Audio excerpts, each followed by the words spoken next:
Average house price in the UK is £267,200 as of October 2024. Property prices are now 1.5% higher than they was this time last year, and they are predicted to go up 2% even more. But how come then I put in my title, Property Crash? Well, if we rewind back to the beginning of the year, all the headlines led towards we could see a 15% fall in house prices. And obviously this is because interest rates hit an all-time high and inflation hit an all-time high. However, even though it was predicting 15% and they're saying there's a 1.5% growth, both of these figures in actual time are wrong.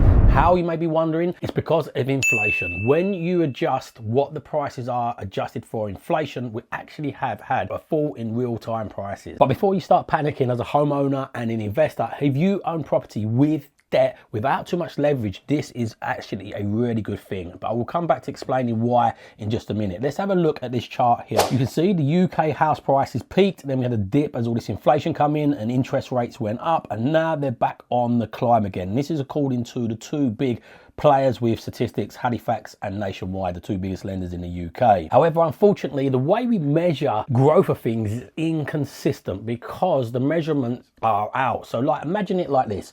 Imagine if I wanted to break Usain Bolt's world record of 100 meters, but instead of me just training hard and trying to be a faster runner, what I done is I got a stopwatch and I made it count. I just slowed the time down there. So instead of counting a second as 1 second, we stretched it out to 2 seconds. So I'd have to theoretically only run just over double the speed to break his record. Obviously, that sort of scenario would be unfair and not really a realistic judgment on if I'm the fastest person in the world, because the measuring tool that we used is now out of sync of what it was when he broke that record. And the same accounts for property and money in the world, because ultimately at the moment the pound is losing the same buying power year on year due to inflation. In this article here it says the cost of goods and services increased by 8.4% over the last period. If you look at this, if we put in how much the average house price would be worth, so £267,200, and it would then readjust that, so realistically your £267,200 would be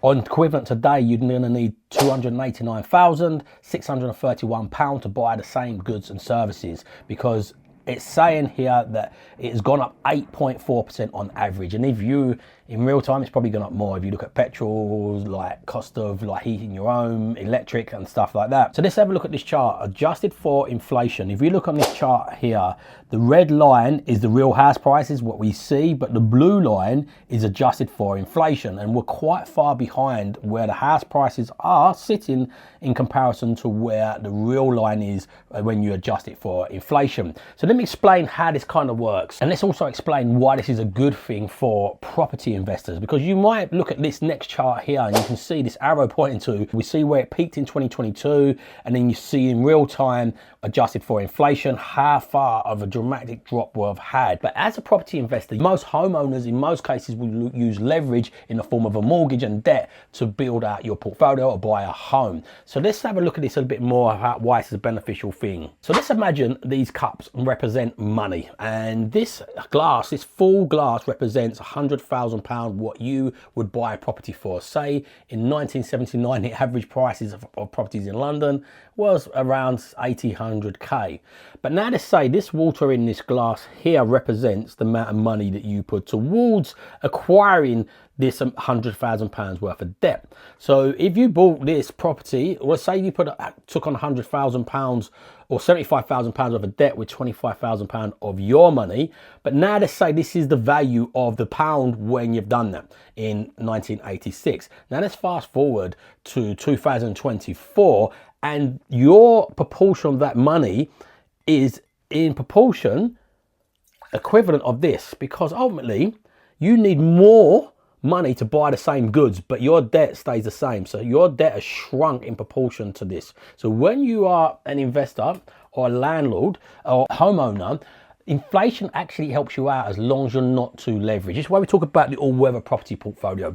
My portfolio is only leveraged at 46% because I didn't keep on lending and lend against it, and when the house prices went up, giving me buffer in there. So when all these interest rates was rising, and it's in the northeast as well. So we're in the northeast. So inflation didn't hit the northeast nowhere near as hard as it hit the southeast. So when people's mortgages were going up 2% in the northeast, those mortgages were going up like 100, 150 pound, maybe 200 pound tops. Average salaries are £34,000. So in relevance, it's not really that impactful. In London, why it got hit so hard, and in the south where I live, it got hit so hard is because average mortgages are more around sort of like 300-400k, and their mortgages, when 1% and 2% mortgages went up to like 5-6%, was going up by about 800, £1,000. And the salaries around here, instead of being £34,000 and more like 38, £39,000. So it hits it a lot more harder. So this is why I talk about building an all-weather property portfolio in an area where the asset prices in relation to the returns you get are strong. So as long as you don't over leverage it like I haven't,